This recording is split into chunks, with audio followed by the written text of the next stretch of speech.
Então, oi, eu sou a Laura Gabriela Della Valle, participei do PIC, Ações Afirmativas da UniOeste. Agora eu vou apresentar o trabalho de caracterização farmacognóstica e fitoquímica de drogas vegetais comercializadas como erva baleira. A autora sou eu, Laura Gabriela Della Valle, e a orientadora é a professora doutora Maria Tereza Rojo de Almeida. Somos do Centro de Ciências Médicas e Farmacêuticas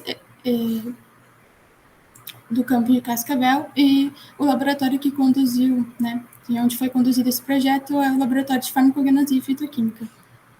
Falando agora um pouco sobre a Cordia verbenácea, que é uma planta medicinal nativa do Brasil, tem seu nome popular como erva baleira e faz parte da família Boraginaceae. Tem um efeito terapêutico anti-inflamatório e tem seus marcadores químicos alfa-amuleno e transcariofileno, que são responsáveis pelo seu efeito anti-inflamatório. Esse projeto visa avaliar a qualidade em estudos farmacognósticos e fitoquímicos de plantas medicinais comercializadas como erva baleira, na região do oeste do Paraná. Os materiais e métodos. Então, foram coletados 5 amostras de formas aleatórias no celeiro de Cascavel, Paraná. Foram realizados os métodos de farmacognosia da farmacopeia brasileira. Os testes de identificação seriam a caracterização botânica, que são os cortes histológicos para observação microscópica, que o revelador foi o azul de oceano. A cromatografia de camada delgada, que usou uma sílica gel, e a fase móvel foi o hexano. E os testes de pureza, que seriam matéria estranha, que foi feito por quarteamento e catação, a perda por dissecação, que foi um método gravimétrico, utilizou 1 grama de amostra, deixou na estufa por 2 horas a 100 graus Celsius, e as cinzas totais, que foi incineração em mufa, usou 3 gramas de amostra, deixou por 4 horas na mufa a 600 graus. E o doseamento, que é o teor de óleos voláteis, que foi feito por hidrodestilação para racha a vapor em aparelho do tipo Clevenger, que usou 30 gramas de amostra, 1 litro de água destilada, e foi feito durante 2 horas. Falando agora dos cortes histológicos da Cordia verbenácea, foi possível observar xilema, floema, parênquima palissádico, parênquima lacunoso, tricoma tector e tricoma glandular.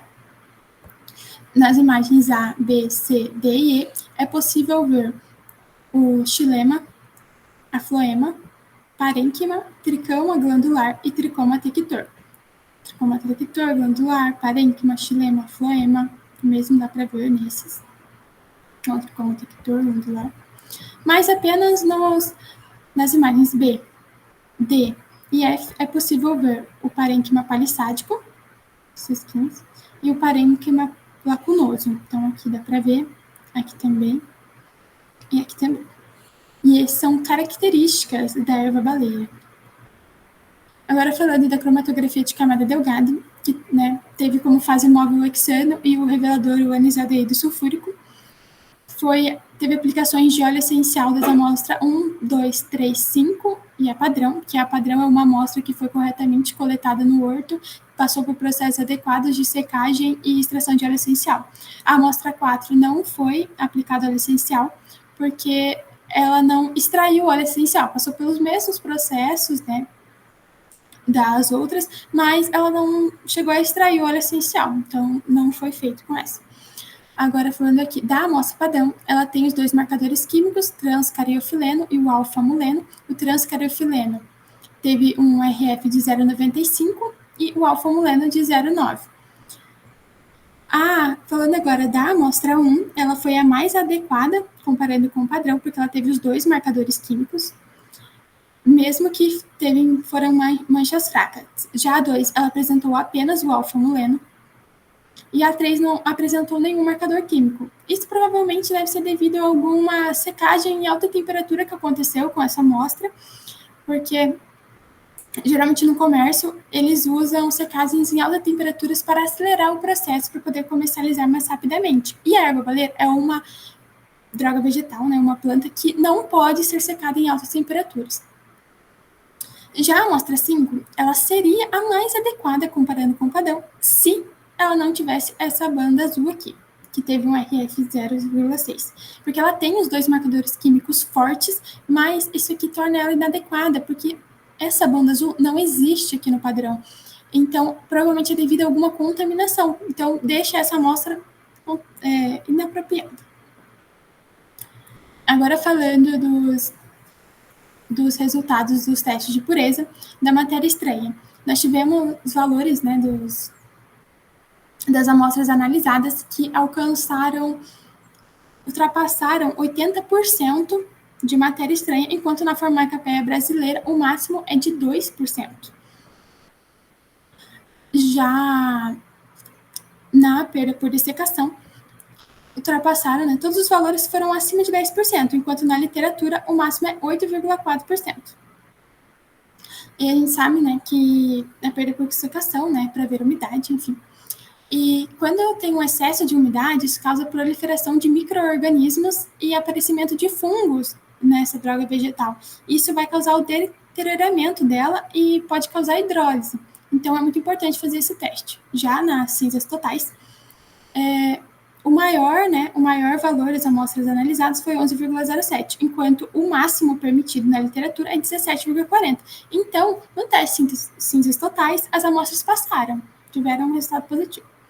Já no teor de óleos voláteis, todas as amostras, né, o máximo aqui, na verdade, foi de 0,33%, enquanto teve até uma amostra, como eu falei anteriormente, que não extraiu o óleo essencial. E aqui na literatura, o valor fica entre 0,78 e 1,38. Então, a gente está com o resultado dessas amostras analisadas estão muito baixos e tem algumas possibilidades, né, do que pode ter influenciado nisso, que, por exemplo, a secagem em alta temperatura, que eu comentei anteriormente, e também em um trabalho do nosso grupo de pesquisa, constatou que o maior índice de teor de óleos voláteis foi numa amostra que foi coletada no verão. E a gente não sabe em que época do ano essas amostras analisadas foram coletadas, então isso pode ser uma coisa que influenciou nesse resultado, nesse baixo teor de óleo essencial. Agora vou dar as minhas conclusões, então, que a erva baleira com o diavibenato estão em condições inadequadas, essas que foram analisadas, porque elas têm uma alta quantidade de matéria estranha, estão com uma umidade em excesso.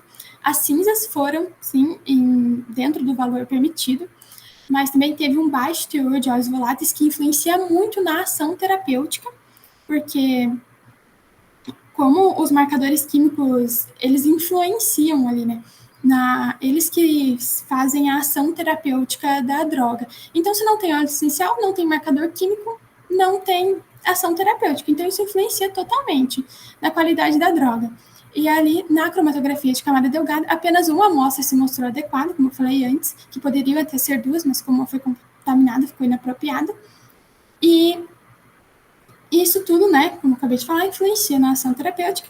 Então, a gente chega a uma conclusão que necessita de um melhor controle, um melhor processamento e armazenamento dessa planta, porque o cliente vai lá, compra a erva, achando que vai causar algum efeito, efeito terapêutico, não vai, porque está comprando mais matéria estranha do que droga vegetal. E na erva baleira, droga vegetal são as folhas. Tudo que não é folha e está ali no pacotinho que você comprou, é matéria estranha, aquilo não te serve de nada. Então, tá muito feia a situação e deveria, né, ter um cuidado melhor, um controle melhor de como está sendo comercializado essa planta. Agora eu passo para agradecimentos, então, eu agradeço todos os meus colegas da farmacognosia que me apoiaram durante esse trabalho, me ofereceram um apoio emocional, um apoio acadêmico. A colaboração de vocês foi muito importante para mim. E também queria agradecer a minha orientadora, que me proporcionou a oportunidade de desenvolver esse projeto no início da minha graduação, confiou no meu trabalho e sempre me orientou de forma muito clara, e isso foi muito essencial para o meu crescimento. Então, aqui eu finalizo o meu vídeo. Obrigada.